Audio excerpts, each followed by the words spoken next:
पूरे तांडविया में अंधकाया के मरने पर खुशी के दीपक जलाए जा रहे थे, क्योंकि उसको मारना इतना आसान नहीं था। दूसरी तरफ पूरा कालीगढ़ अंधकाया की मृत्यु की खबर सुनकर शोक में डूब गया। कालीगढ़ के लोगों से ज्यादा अंधकाया के मरने का दुख नथमल और उसकी मां को था, क्योंकि अब नथमल कभी भी तांडविया का राजा नहीं बन पाएगा। लेकिन वो अपने इस शोक को व्यक्त नहीं कर पा रहे थे। अब तो चंद्रराशि को भी लगा उसने अपने बेटे को राजा बनाने के लिए जितने भी षड्यंत्र रचे थे वे सभी बेकार हो गए, और अब नथमल कभी तांडविया का राजा नहीं बन पाएगा। उन दोनों के भीतर ही भीतर सारे हौसले टूट गए। जटायु देव ने शिवरात्रि का इंतजार भी नहीं किया और कृपा से शादी कर ली। महारानी तो कृपा से लिपटकर फूट फूट कर रोई। उसी दिन जटायु देव ने कृपा के सिर में एक शक्ति का उपयोग कर एक ऐसा चिन्ह बना दिया जिससे कृपा के ऊपर कोई मुसीबत नहीं आ सकती थी, और आती तो उससे पहले जटायु देव को पता चल जाता। एक दिन अचानक नथमल के अंगूठे पर हलचल हुई और उसे एक संदेश आया, मैं जीवित हूं। ये सुनते ही नथमल की तो जैसे सांसें लौट आई। वो खुशी से गदगद हो गया। तुम जिंदा हो? पर कैसे? तुम्हें तो जटायु देव ने मार दिया था। नहीं, वो मेरी परछाई थी। मुझे पता था अगर जटायु देव को कैसे भी कृपा के बारे में पता चल गया तो वो किसी भी कीमत पर मुझे जिंदा नहीं छोड़ेगा। इसलिए मैंने उसी दिन से अपनी परछाई को वहां छोड़ दिया, और इसके बारे में मेरे 2-4 विश्वासी लोगों को ही पता था और किसी को कुछ नहीं बताया, यहाँ तक कि मेरी पत्नी को भी। और वही हुआ जिसके लिए मैंने तैयारी कर ली थी। जटायु देव को कृपा के बारे में पता चल गया। सभी को ये लग रहा था कि मैं मर चुका हूँ, लेकिन असली खेल तो यहाँ से शुरू होगा। तुम अपना वेश बदलकर जल्दी से तांडविया के पीछे वाले जंगल में आ जाओ। नथमल ने पूछा, तांडविया के पीछे वाले जंगल में? क्यों? क्योंकि मैं यहाँ तुम्हारे तांडविया के जंगल में हूँ। मैं यहाँ हो सकता हूँ ये कोई सोच भी नहीं सकता। और तुम सावधानी से आना। चारों तरफ जटायु देव ने सख्त पहरेदारी करवा दी है। तुम चिंता मत करो, उसका मेरे ऊपर कोई फर्क नहीं पड़ेगा और मेरे ऊपर कोई शक भी नहीं करेगा। नथमल वेश बदलकर अंधकाया के पास जाने लगा। इतने में उसे सामने से कुलगुरु सन्मति आते हुए दिखे। वो उन्हें देखकर छिप गया और उसे लगा अब जटायु देव यहाँ आ गया है। शायद मेरे बारे में मुरकंद ने कुलगुरु को जो कुछ बताया होगा उसके बारे में उसे बताएंगे, और वो उनकी छिपकर बातें सुनना चाहता था। लेकिन कैसे? उसने अंधकाया की किताब से सीखे एक मंत्र को बोलते हुए कहा, मैं एक कौवा बन जाऊं। और वो एक कौवा बनकर जटायु देव और सन्मति के पास चुपचाप जाकर बैठ गया। कुलगुरु सन्मति को जटायु देव ने जैसे ही आते देखा वो भागकर उनके पास गया और बोला, गुरुदेव आप यहाँ? मुझे कह देते, मैं आपके पास आ जाता। आइए बैठिए गुरुदेव। कुलगुरु सन्मति बोले, जटायु देव कुछ बहुत बुरा होने वाला है। मुझे स्वप्न बिल्कुल भी अच्छे नहीं आ रहे हैं। क्यों गुरुदेव, ऐसा क्यों कह रहे हैं? सब कुछ तो बढ़िया है। मैं जानता हूं, लेकिन मुझे पता नहीं क्यों बहुत चिंता हो रही है। गुरुदेव ऐसा कुछ नहीं है, मुझे देखिए, मैं सही हूं और आपको तो पता ही है मुझे मारना इतना आसान नहीं। गुरुदेव बोले, आसान भी नहीं है तो मुश्किल भी नहीं है। बस तुम्हारा राज किसी को पता नहीं चल जाए। मैं तुम्हें बस इतना ही कहने आया हूं। अपनी मृत्यु और शक्तियों के बारे में नथमल को मत बता देना। वो आपके सामने जैसा है वैसा नहीं है। मुझे डर सा लग रहा है आपकी जटाओं के बारे में किसी को कुछ पता नहीं चल जाए। इनके कटते ही आपकी मृत्यु हो जाएगी। इतना सुनते ही नथमल समझ गया कि जो कुछ है वो जटायु देव की जटाओं में है। तभी वो कोई भी युद्ध लड़ता है तो जटाओं को बांध लेता है और उसमें एक तेज आ जाता है। इसकी मृत्यु भी इनके कटते ही हो जाएगी। जटायु देव तुम्हें बहुत सावधान रहना होगा। जी गुरुदेव। इतने में वहां कृपा आ गई और कुलगुरु सन्मति जटायु देव से आगे कुछ नहीं कह पाए, क्योंकि गुरुदेव की चिंता के बारे में कृपा को पता चल जाता कि वो जटायु देव को लेकर चिंतित है, उसको खतरा है, तो कृपा भी चिंतित हो जाती। इसलिए गुरुदेव इतना कहकर वहां से लौट गए। दूसरी तरफ जिस चीज का वो वर्षों से इंतजार कर रहे थे, नथमल उसकी खबर लेकर अंधकाया के पास पहुंच गया। अंधकाया को जीवित देख उसने उसे खुशी से अपने गले लगा लिया और अंधकाया को जटायु देव के बारे में सब बता दिया। अंधकाया, जटायु देव को मारना उतना भी मुश्किल नहीं है जितना आप समझ रहे थे। सारा राज उसकी जटाओं में छिपा है। उसे मारकर अब मैं तांडविया का राजा बनूंगा। लेकिन ये राज जानते ही अंधकाया ने नतमल से कहा, तुमने ये बताकर तो मेरा रास्ता बिल्कुल ही साफ कर दिया। अब तुम्हारा यहाँ क्या काम? उसने चाकू निकालकर नतमल की गर्दन में घोंप दिया। नतमल बोला, तुमने मेरे साथ ऐसा धोखा क्यों किया? मैंने तो तुम्हें जटायु देव के बारे में बताया था। तुम्हें क्या लगता है मैं तुम्हें तांडविया का राजा बनाने वाला था? नहीं, मैं खुद उसका राजा बनना चाहता था, जिसके लिए मैंने तुम्हें एक सीढ़ी बनाया। उसकी बातें सुन नतमल की आंखें फटी की फटी रह गई और वो किताब से सीखी शक्तियों का उपयोग अंधकाया पर करने लगा। उसे देखकर अंधकाया जोर से हंसा और अपनी शक्ति का उपयोग कर उसकी सारी शक्तियों को समाप्त कर दिया और बोला, मैं तो सोच रहा था तुम्हें तुम्हारे ही महल में मारूंगा, लेकिन तुमने जटायु देव के बारे में बताकर खुद ही मेरा काम आसान कर दिया। मैं तो तुम्हारे जरिए सिर्फ एक बार राजमहल में प्रवेश करना चाहता था। तुमने तो मेरा उससे भी कई गुना बड़ा काम करके दे दिया। जटायु देव की मृत्यु का राज तुमने मुझे बता दिया। अब मेरे लिए तुम बेकार हो। और तुम्हें पता है वो मेरी जादुई शक्तियों की किताब मैंने तुम्हारा विश्वास जीतने के लिए दी थी, वरना मैं अपने रहस्य किसी को क्यों बताऊंगा भला? मुझे पता था तुम थोड़ा बहुत उस किताब से सीख भी जाओगे तो उससे मेरा ही भला करोगे। मैं तो तुम्हें वैसे भी मार ही देता और तुमसे अपनी किताब ले लेता। नतमल के पास कहने और पछताने के अलावा अब कुछ नहीं बचा था। बस उसने इतना कहा, अंधकाया, उस पुस्तक को मैंने ऐसी जगह छुपा दिया है जहां उसे तुम कभी नहीं ढूंढ पाओगे। और वो इतना कहकर मर गया। अंधकाया ने अपने लोग और शक्तियों को बुलाया और नतमल के शव को कालीगढ़ के सिंहासन के नीचे पैरों तले दफनाने के लिए कहा, क्योंकि वो उसके पैरों के नीचे की एक सीढ़ी था, जिंदा रहते हुए भी और मरने के बाद भी। उसने नतमल से द्वार प्रवेश मुद्रा और भी कई मोहरे, गहने, उसका सारा सामान लेकर पहन लिया। वो उसके खून से नहाया, जिससे उसके शरीर पर नतमल के शरीर की खुशबू हो जाए। और अंधकाया नतमल का रूप धरकर वहां से उस जगह आ गया जिस जगह का वो राजा बनना चाहता था। जब वो राजमहल में अंदर आया तो एक बार राजमहल की नींव हिल गई। अब अंधकाया को नतमल के रूप में यहाँ कौन रोकने टोकने वाला था? उसने कई महीनों तक राजमहल को जांचा परखा और फिर योजना बनाई। और एक दिन वो चंद्र राशि से बोला, माँ, राजा बनने का समय आ गया है। एक दिन जटायु देव कुलगुरु सन्मति से मिलने जा रहा था, क्योंकि उस दिन वे नतमल के बारे में कृपा के आने की वजह से कुछ बता नहीं पाए थे, इसलिए उन्होंने जटायु देव को संदेश देकर बुलाया था।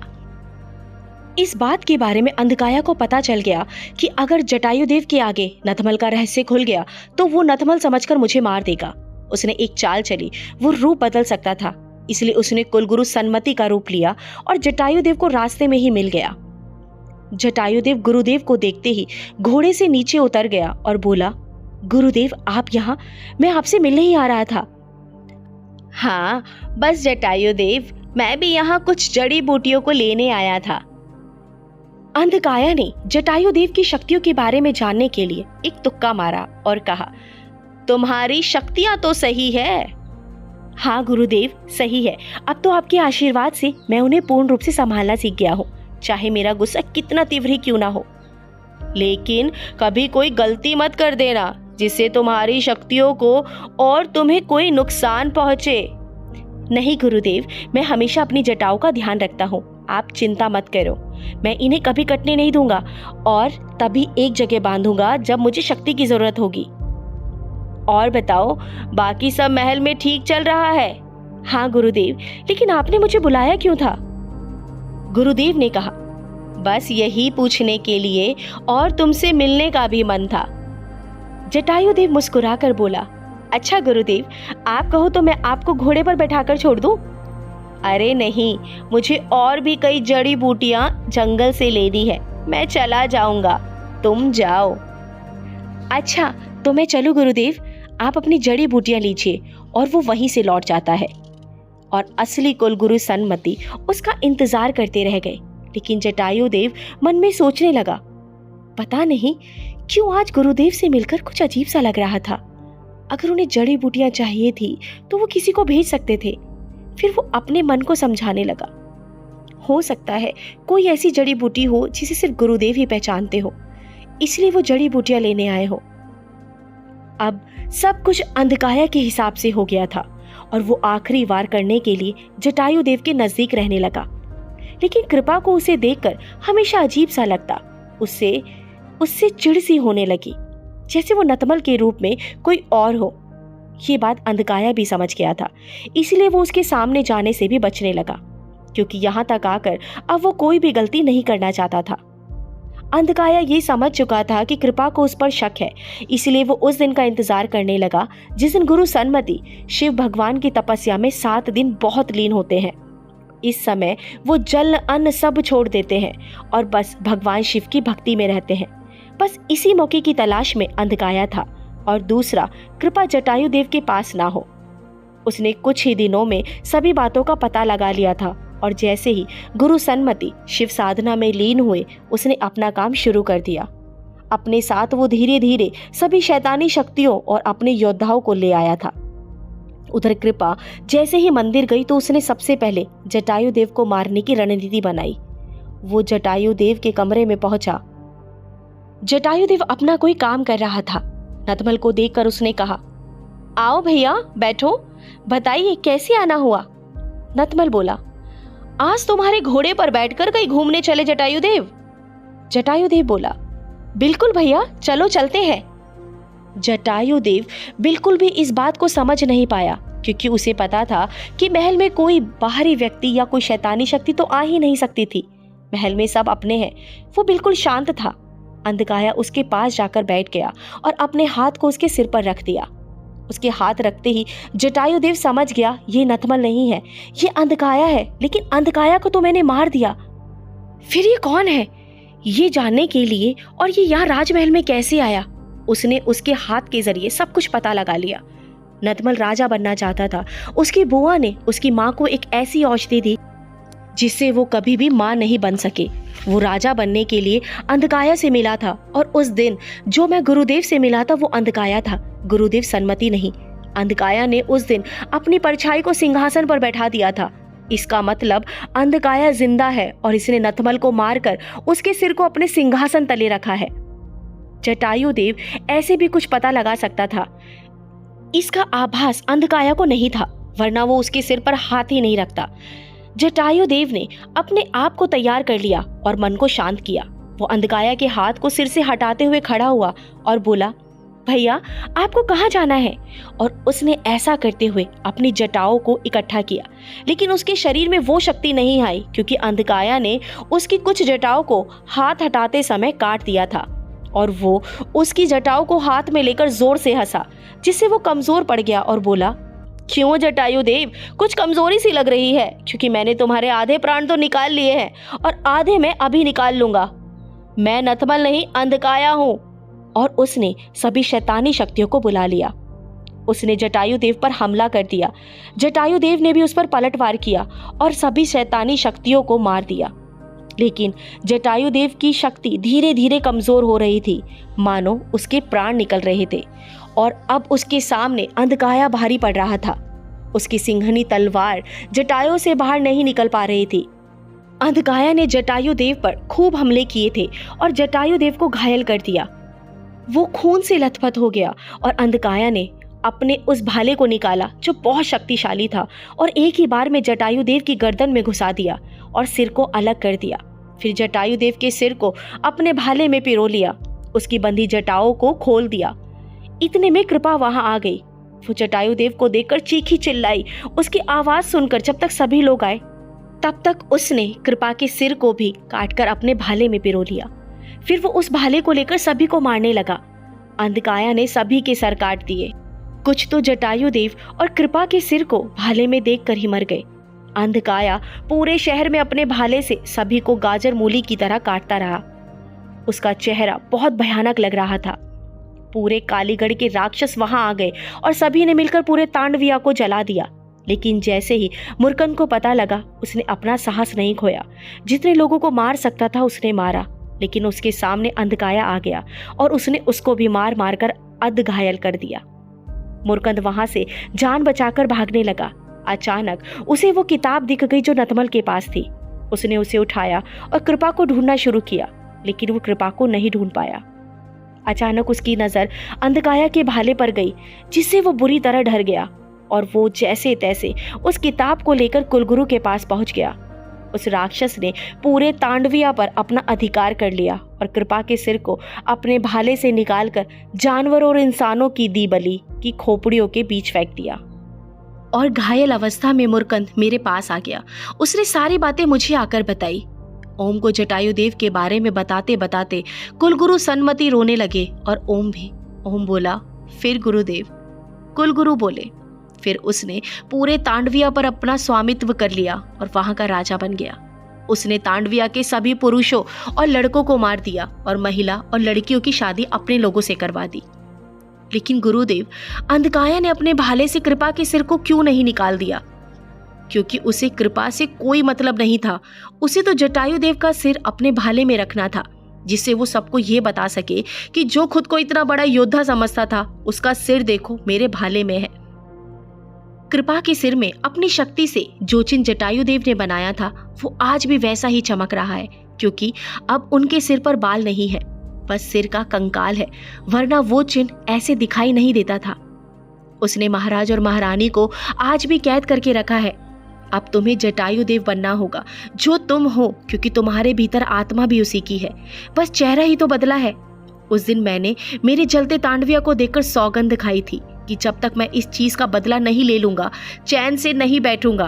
अब तांडविया में शिव की जगह राक्षस ओटा की पूजा होती है। मैं तुम्हें हजारों सालों से ढूंढ रहा था, पर तुम्हें कभी कुछ याद नहीं आया, ना तुम्हें सपने आए।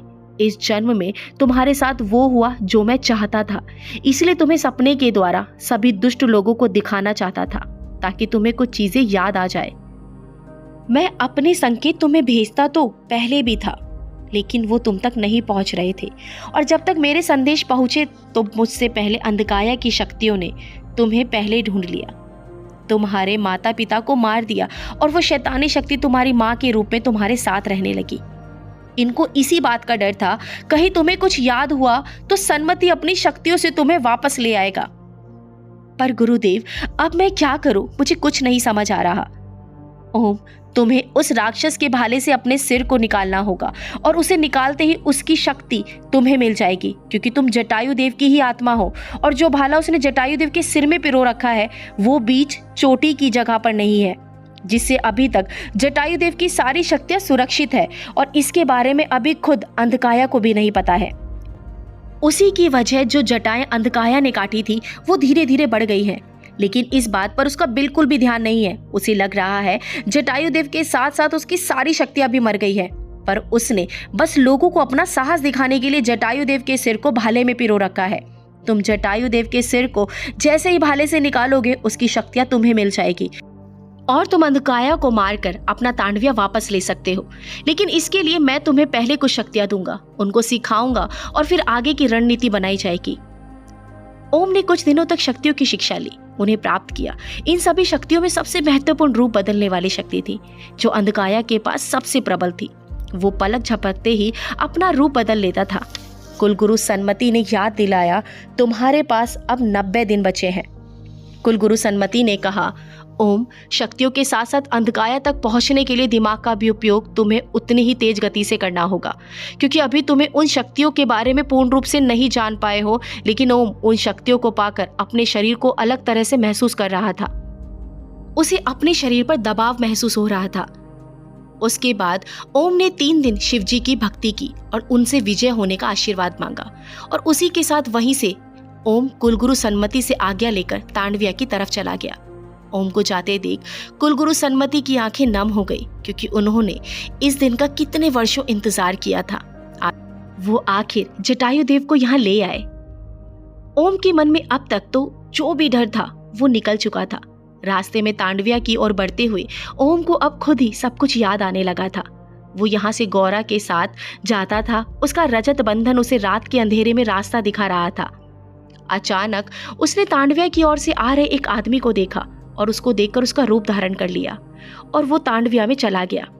तांडविया में पैर पड़ते ही उसके शरीर का रोम रोम खिल उठा। उसे उन ढोल, नगाड़ों और डमरू की आवाज सुनाई देने लगी, वो खुशबू आने लगी जिस खुशबू से तांडविया महकता था और अचानक वहां के फूल खिलने लगे जो मुरझाए हुए थे। लेकिन इस दुष्ट अंधकाया ने तांडविया का क्या हाल कर दिया। ओम पूरे तांडविया में घूमने लगा। जैसे ही वो अंधकाया के महल की तरफ पहुंचा, अंधकाया का सिंहासन हिलने लगा। उसके महल के ऊपर चील कौवे गोल गोल मंडराने लगे और वह भयंकर अजीबो गरीबो डरावनी आवाजें निकालने लगे। उसकी खुद की रानी, दासियां, उसके सैनिक उस पर हंसने लगे। छिपकली आपस में बहुत बुरी तरह से लड़ने लगी, जिनका शोर अंधकाया के कानों को बहुत चुभने लगा। 2 काली बिल्लियां उसके मुकुट को चाटने लगी। दीवारों पर लगी उसकी तस्वीरों को चूहे कुतरने लगे। अंधकाया को कुछ समझ में नहीं आ रहा था। वह डरकर भागा और एक घड़े से पानी पीने लगा तो उसमें कीड़े पड़े हुए थे। अचानक एक बूढ़ी महिला आई और उसने अंधकाया के ऊपर काले रंग का खौलता हुआ पानी फेंका। अंधकाया एकदम हड़बड़ाकर उठ गया। देखा तो ये सपना था, लेकिन ये कैसा सपना था? इतना भयानक, इतना बुरा सपना तो मुझे आज तक नहीं आया। उसने खुद को देखा तो वो पसीने से भीग रहा था। उसने अपने चेहरे से बहते पसीने को पोंछा और एक लंबी सांस ली। अंधकाया पानी पीने के लिए घड़े के पास गया तो उसे उस घड़े को देखकर कीड़ों वाला पानी याद आ गया। उसने गुस्से में घड़ा उठाकर फेंक दिया। उसके चारों तरफ अपने कक्ष को देखा तो वो बिल्कुल सही था, लेकिन अंधकाया को एक अजीब सी घबराहट हुई जो उसे कभी नहीं हुई थी। उसे कुछ समझ नहीं आया और उसने बिना देरी किए अपने गुरु भेद को बुलाया और अपने सपने के बारे में सब बताया। अंधकाया के गुरु भेद को उसका सपना सुनते ही चिंता हुई। यह सपना अंधकाया के लिए बिल्कुल भी सही नहीं था। उसने अपनी छड़ी को हाथ में लेकर उसमें समाहित शक्तियों को चारों ओर भेजते हुए कहा, तुम जाओ मेरी शक्तियों, अपना काम करो। क्या कालीगढ़ में कोई ऐसा व्यक्ति है जो कालीगढ़ का नहीं है? उसे ढूंढ कर लाओ, क्योंकि ऐसा सपना तभी आ सकता है जब अंधकाया को मारने वाला उसके आसपास ही हो। भेद की शक्तियां उसकी छड़ी से निकलकर बाहर चली गई। तांडविया का नाम भी कालीगढ़ रख दिया गया था और अब इसका कुलगुरु भेद को बना दिया गया था। भेद बहुत ही दुष्ट प्रवृत्ति का गुरु था और उसने पहले वाले कालीगढ़ का शासक अंधकाया के बेटे कालनेमी को बना दिया था। अब चारों दिशाएं उसके पास थी। जैसा वो चाहता था वैसा हो चुका था। उसने शिवजी के मंदिर के पास अपने राक्षस ओटा जी की प्रतिमा भी बना दी थी और शिवजी की प्रतिमा को खंडित कर दिया था। गुरु भेद ने अपनी किसी काली शक्ति से बात की और अंधकाया से कहा, इस कालीगढ़ और आप पर खतरा आने वाला है और ये खतरा कोई छोटा मोटा खतरा नहीं, बहुत बड़ा खतरा है। मानो तुम्हारी मौत आ गई हो। देखो तुम्हारे महल की काली लाल दीवारों को गौर से, ये फिर से हरी होने वाली है। देखो तुम्हारे इस काले राज्य में फिर से हरे पेड़ लहराने वाले हैं, रंग बिरंगे फूल खिलने वाले हैं, चिड़िया उड़ने और चहकने वाली है। यह सुनकर अंधकाया ने कहा, बस गुरु भेद, बस आप तो मेरी सभी परेशानियों को दूर कर देते हो, फिर इस बार क्या हुआ है?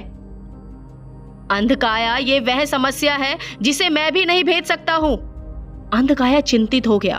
भेद बोला, अंधकाया वो अभी कहीं है और सुरक्षित है। किसी ने उसको अपने कवच से सुरक्षा दे रखी है और वो कुछ ही दिनों में 21 वर्ष का हो जाएगा। ये कैसे हो सकता है? मैंने उसे हर जन्म में 21 साल का होने से पहले मेरी शैतानी शक्तियों से उसे मार दिया था। लेकिन अंधकाया, इस बार तुमसे कोई गलती हुई है। वो जीवित है और यहाँ आ चुका है। अंधकाया ने तुरंत ही उस शक्ति से संपर्क किया जिसे कुलगुरु सन्मति ने वहां उर्वी के पास बंधक बनाकर रखा था। लेकिन गुरु सन्मति ये बात पहले से जानते थे, इसलिए उसने उसके अंगूठे को काटकर जला दिया, जिसे अंधकाया अगर इसे संपर्क करना चाहे तो भी ना हो सके। जब अंधकाया का संपर्क उस शैतानी शक्ति से नहीं हुआ, उसे और अपने गुरु की कालीगढ़ में यह खबर भिजवा दी कि वो कोई भी अनजान व्यक्ति दिखे तो तुरंत उसकी सूचना सैनिकों द्वारा मुझ तक पहुंचाई जाए। उसने कालीगढ़ के साथ साथ आसपास पूरे जंगल में अपनी शैतानी शक्तियों को भेज दिया ताकि वो अगर यहाँ है तो बचना नहीं चाहिए।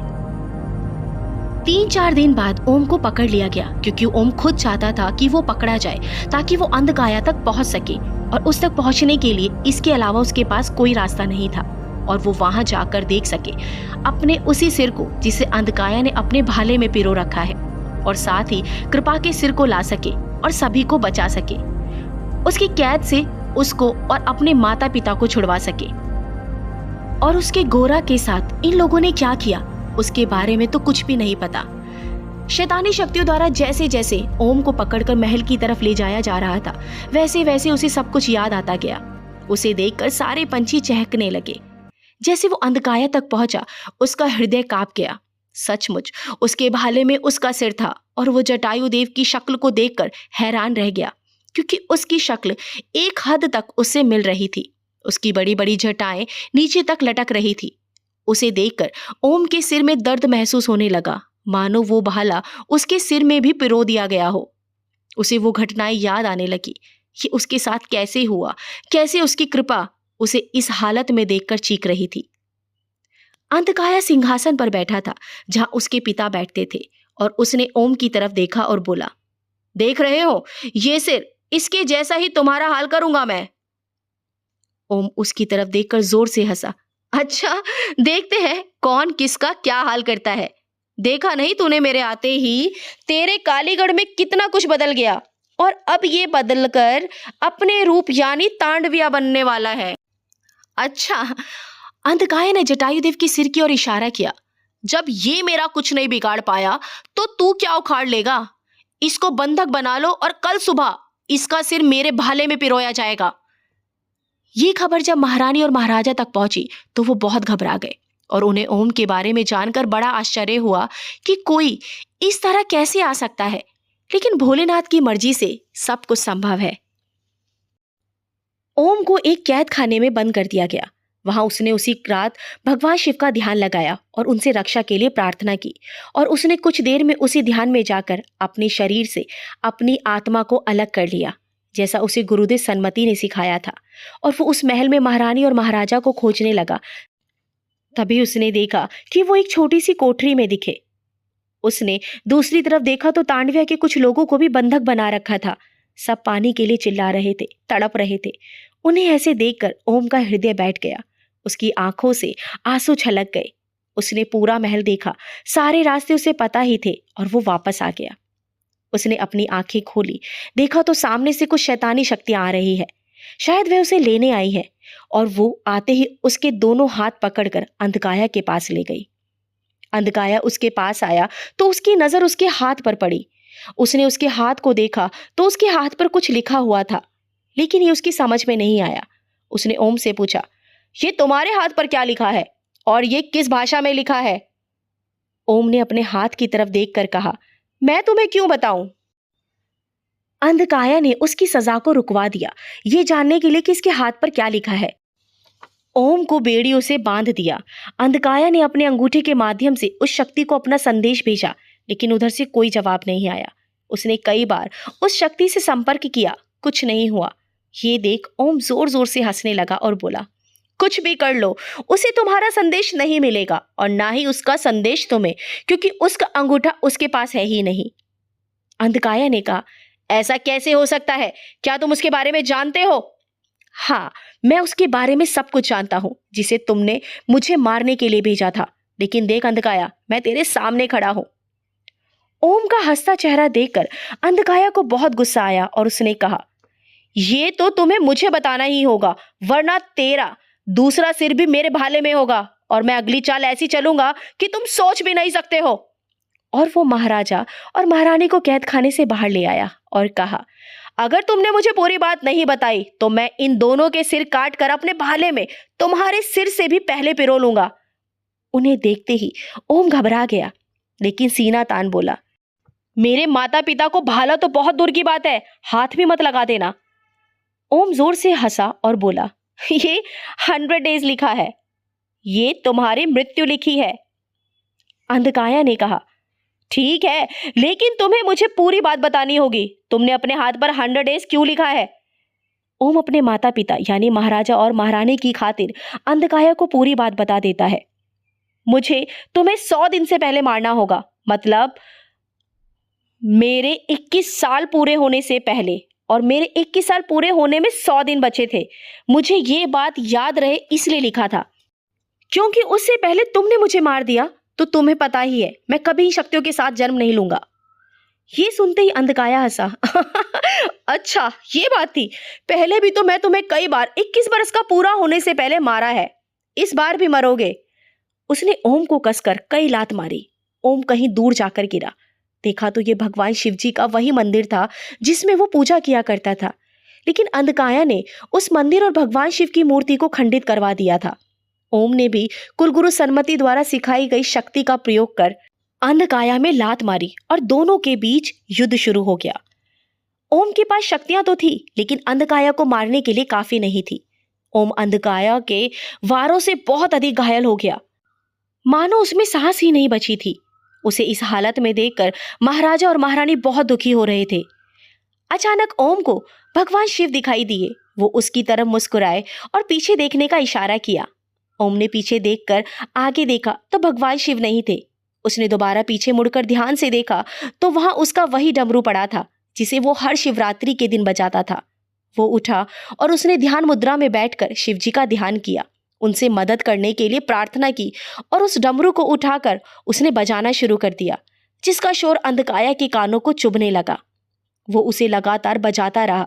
कई शैतानी शक्तियों ने उस पर प्रहार किया, पर ओम को कुछ नहीं हुआ।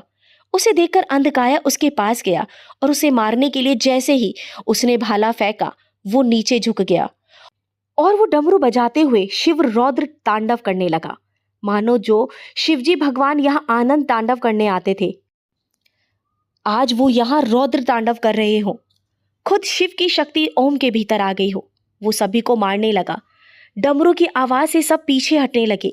शैतानी शक्तियां उस तक पहुंच ही नहीं पा रही थी और अंधकाया ने मजबूर होकर जैसे ही दोबारा भाला फेंका, ओम ने जटायु देव की जटायों को एक साथ पकड़कर उसके भाले से बचते हुए उसके सिर को बाहर निकाल लिया और जटायों से बांधकर अपने गले में पहन लिया। जैसे ही जटायु देव का सिर ओम के पास आया, उसकी सारी शक्तियां ओम में आ गई। ओम के सोचने समझने की शक्ति भी जटायु देव की जैसी हो गई। ओम अब बिल्कुल जटायु देव जैसा दिख रहा था। उसे देखकर अंधकाया डर गया। उसे समझ नहीं आया कि एकदम क्या हुआ है। ओम ने कहा, मैं तुझे बताता हूं क्या हुआ है। तूने जटायु देव के सिर में जो भाला पिरो रखा था वो उसके सिर के बीचों बीच नहीं था और उसकी सारी शक्तियां इसी जगह पर थी और वो कभी नष्ट ही नहीं हुई थी। और आज जब मैंने उसे छुआ तो उसकी सारी शक्तियां मुझे मिल गई है। और देख, मैंने अपने गले में उसकी सारी जटायों को एक साथ बांध लिया है। अंधकाया, अब तेरी मृत्यु मेरे हाथों होगी। तूने मेरे तांडविया को जलाया, मैं तुझे जीवित नहीं छोड़ूंगा। और उसने अंधकाया के दोनों हाथ अपनी शक्ति से बांध दिए और उसके भाले को ले लिया और बोला, बता मेरी कृपा का सिर कहाँ है, वरना मैं तेरा ये भाला तोड़ दूंगा, क्योंकि मैं जानता हूं कि इसमें तेरी मृत्यु छिपी है। ये सुनते ही अंधकाया घबरा गया और बोला, नहीं, ऐसा मत करना, मैं बताता हूं कृपा का सिर कहाँ है। वो उसे एक ऐसी जगह ले गया जहां इंसान और जानवरों के सिरों का पहाड़ बना हुआ था। उसमें से कृपा का सिर ढूंढना था। ओम ने अपनी शक्ति के द्वारा सिरों के पूरे पहाड़ को देख लिया और उसमें कृपा का सिर नहीं था। अंधकाया बोला, मैंने यही उसके सिर को फेंका था। अचानक ओम की नजर एक चमकती चीज पर पड़ी। वो उस सिरों के पहाड़ों से दूर था। वो उसके पास गया, देखा तो वो कृपा का सिर था। वो चिन्ह जो उसने बनाया था वैसा ही था और वो चमक रहा था। ओम कृपा के सिर को अपनी गोदी में उठाकर खूब रोया और उसने उसी क्षण अंधकाया के भाले को तोड़ दिया। भाला टूटते ही अंधकाया मर गया और ओम उसे उन्हीं खोपड़ियों के पहाड़ के बीच दबा आया। कुलगुरु सन्मति ऊपर से सब देख रहे थे और रजत बंधन के द्वारा उनको संदेश भी पहुंच रहे थे। कालीगढ़ जल रहा था जैसे तांडविया जला, और जब वो जलकर राख हो गया तो वो अपने आश्रम चले गए। कुछ दिनों बाद महारानी, महाराज और तांडविया के कुछ लोग वहां आ गए और उन्हें देखकर सन्मति भाव विभोर होकर बोली, मुझे मेरा तांडविया मिल गया। वे ओम की गर्दन में जटायु देव के सिर और हाथ में कृपा के सिर को देखकर उसके ऊपर हाथ फेरकर फूट फूट कर रोने लगे। महाराज और महारानी ने कुलगुरु सन्मति के आगे हाथ जोड़े और आशीर्वाद लिया। उन्हें तांडविया के साथ ओम के रूप में फिर से जटायु देव भी मिल गया था। इन सबके बीच ओम को अपनी दुनिया में उर्वी के पास जाने की चिंता होने लगी, क्योंकि महाराज और महारानी नहीं चाहते थे कि वो उन्हें छोड़कर जाए।